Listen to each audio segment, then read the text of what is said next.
All they get to do is write a report, Trump lawyer Rudy Giuliani told CNN. They can't indict. At least, they acknowledged that to us after some battling. They acknowledged that to us. That conclusion is likely based on long-standing Justice Department guidelines.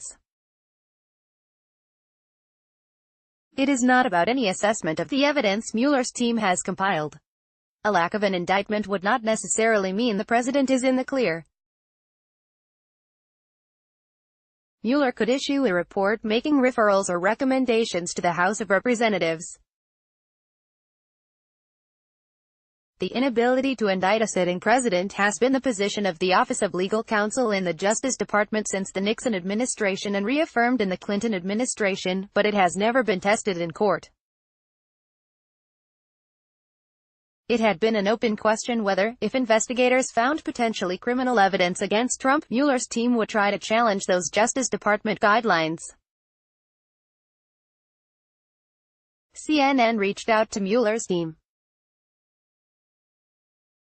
They declined to comment. Deputy Attorney General Rod Rosenstein publicly discussed the issue earlier this month at an event held by the Freedom Forum Institute. He was asked if a sitting president can be indicted. "I'm not going to answer this in the context of any current matters, so you shouldn't draw any inference about it," Rosenstein said.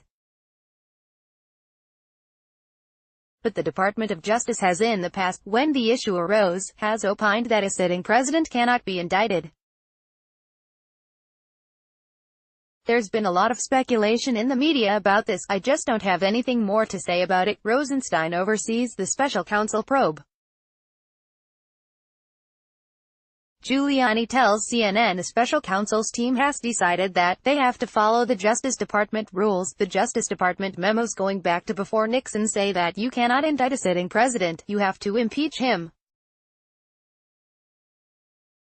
Now there was a little time in which there was some dispute about that, but they acknowledged to us orally that they understand that they can't violate the Justice Department rules. Giuliani said, "We think it's bigger than that. We think it's a constitutional rule, but I don't think you're ever going to confront that because nobody's ever going to indict a sitting president." So, what does that leave them with? That leaves them with writing a report, said Giuliani. It would then be up to the House of Representatives to decide what to do about with the special counsel's report, and whether to pursue articles of impeachment.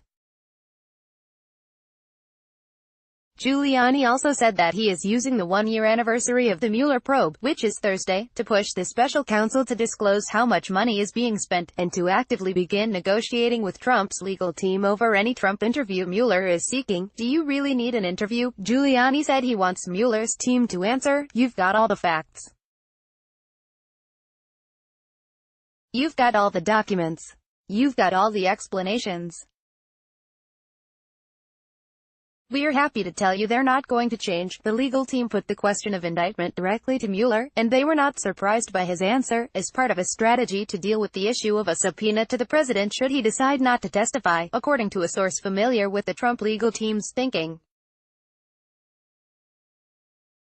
"The reason it's important," this source said, "is that under their view of the law the special counsel's team would have to show they need the president's testimony to investigate a crime of great significance. The president's team would then argue that if you can't indict the president for a charge like obstruction, then there is no crime to justify the subpoena. Since questions about obstruction involve asking about the president's state of mind, his legal team would ask why those questions are warranted if he can't be prosecuted." The president's legal team believes that in order to justify an interview, then it has to be his crime and not somebody else's, this source said.